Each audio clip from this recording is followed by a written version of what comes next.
Palala ng palala, padumi ng padumi ang galawang politika dito sa Pilipinas dahil sa kanilang personal at political interest, posisyon, pera, kapangyarihan at pera na gusto nilang hawakan.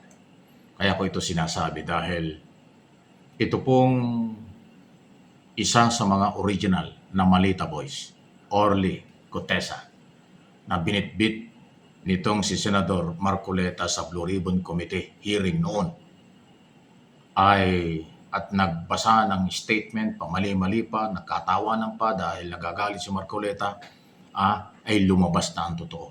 Na siya pala'y inutusan lang na magbasa ng statement na yon kapalit ng malaking halaga at scholarship ng kanyang mga anak. Pero hindi naman po natupad.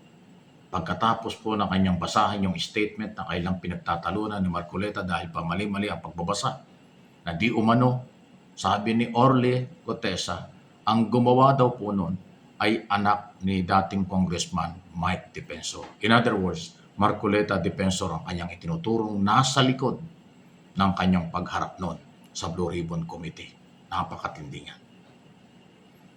Dahil sa kahirap ng buhay, pangangailangan siguro, nagpagamit siya para sirain, akusahan si dating Speaker Martin Romualdez, pati ang Malacanang at kung sino-sino na di umano'y kanyang pinagdalhan ng mali-maleta.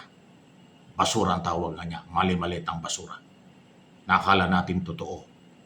Pero hindi pala. Dahil pagkatapos ng kanyang pagharap na yun sa hearing, hindi na nasundan. Kasi ang sabi ni Orly Gutesa, mula daw nung siya humarap sa hearing na yan, hindi na daw siya kinausap. Yan ang Mike Defensor at Marcoleta. Ibig sabihin, hindi na kontento sa kanyang ginawa dahil mali-mali yung binasang statement na halatang itinuro lang. Ang sabi ni Gutesa, hindi siya sanay sa Tagalog. Ang Bisaya yata. Yung statement na yon, hindi daw siya ang gumawa. Ginawa nga ng ibang tao, pinabasa sa kanya, yun lang daw ho ang kanya trabaho na pinagawa sa kanya. Basahin mo ito sa harap ng publiko, Blue Ribbon Committee, ito yung kapalit. Malaking pera, scholarship ng pamilya mo, ng anak mo. Hindi ho nangyari. After ilang buwan, nawawala siya. Pag tinanong mo noon, sina Marcoleta at saka Defensor, hindi daw nila alam. Hawak daw ng gobyerno. Binibintang pa sa gobyerno may hawak, kaya daw nawawala. Ngayon po, lumabas na sa magitan ng kanyang abogado. Gumawa ng bagong statement, sinumpang salaysay, at sinabi niya ito, sinasabi kong ito, na siya'y ginamit, inutusan lang kapalit ng pera. Hindi daw totoo. At hindi daw galing sa kanya yung mga akusasyon na yan laban sa dating speaker sa Malacanang at sino-sino. Yan po yung original na Orly Gutesa kung yung makukulitan. Maliban dyan, kung yung maalaala, meron ding 3 o 4 yata na ganon din, kasama doon sa 18 na Maleta Boys, ang bumaligtad na rin. Ngayon pinagbibintangan nila dahil sa pera. Pero kaya sila bumaligtad, ganon din ang kwento. Pinangakuan sila ng malaking pera, 2 taon na magiging maganda ang kailang buhay kasama ang pamilya, walang nangyari. At ngayon, na alam naman natin nakulong si Senador Marcoleta at Mike Defensor. Ngayon sila dahan-dahang lumalabas at sinasabi nila ang kanilang kwentong ganito na sila'y nagamit, pinaasa sa pera at magandang buhay, hindi naman nangyari. At ngayon, sinasabi nilang nagamit lang. So, nasaan ang kredibilidad? Wala na. Nasaan ang pagpapatunay? Mahirap ng paniwalaan niya. Maleta Boys. Kasi pare-parehas ang kwento nila, ang linya nila. Pagkatapos ngayon ito ang sinasabi. Hindi lang pala natupad ang pangako sa kanila. Ginamit lang pala sila. O paano?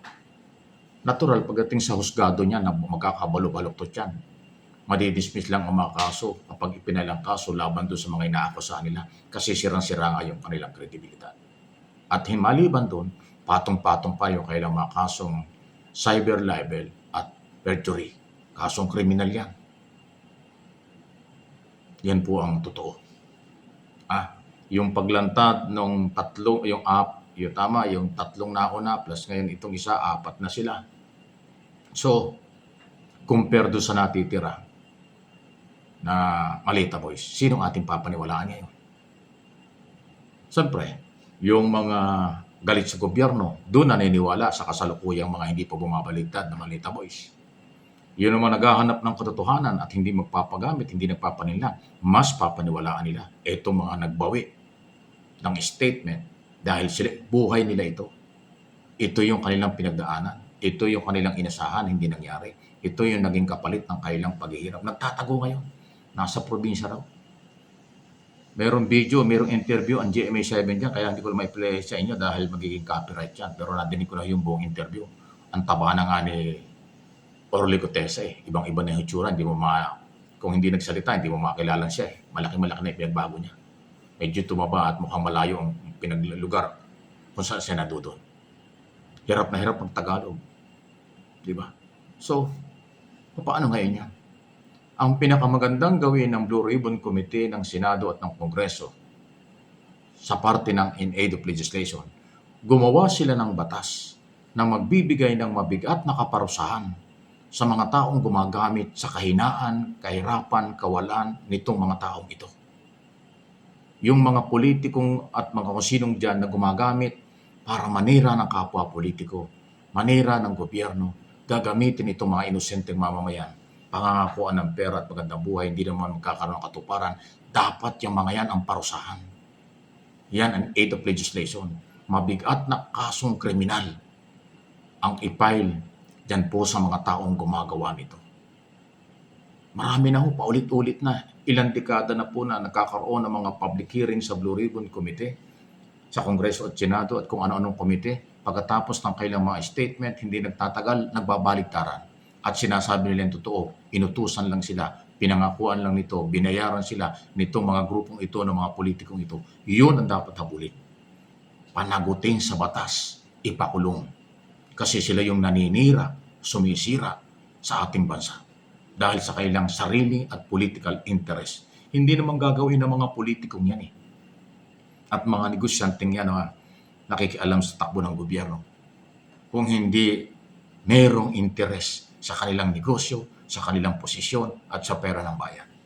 Pero kailangan pa nilang sirain ang gobyerno, sirain ang ibang mga tao, gumamit ng mga nangangailangan, ginagamit ang kahinaan ng mga tao para gamitin nila pang sarili.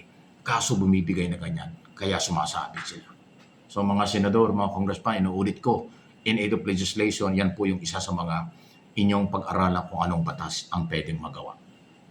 Para maiwasan na sa darating na mga panahon ang panggagamit ng mga politikong ayaw sa gobyerno sa mga taong walang kakayanan. Inaabuso nila ang kahirapan at kahinaan para lang sa interes nila. Ano masasabi po ninyo, mga nanonood at nakikinig? Please like and share, subscribe and follow sa ating po mga channel. Mike Abe Opinions, MA Pinoy TV.